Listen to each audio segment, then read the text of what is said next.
Good morning mga kadyan Max. Wow. Nagsimiluya na jud ko aning mga balita ba na tungkol aning West Philippines Sea. Ah?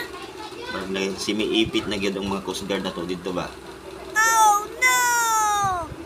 Puro manggod mga gagmayng barko ang ilang gipadala dito.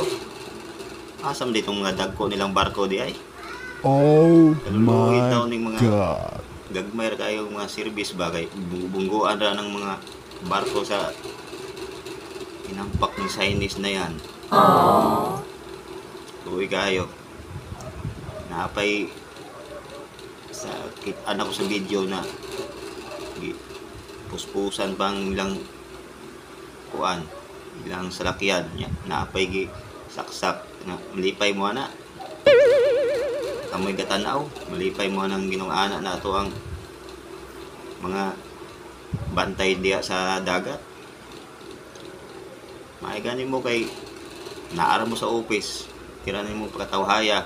Kanato ang mga nagbantay sa dagat in town, piti ng luya. Nanay nasamda ng uban diya.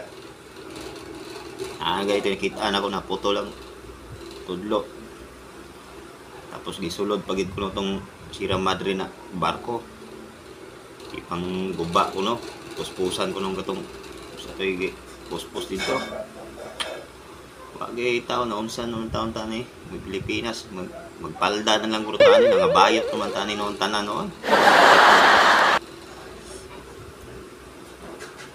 Daghan na kay naglagot ana nila ba.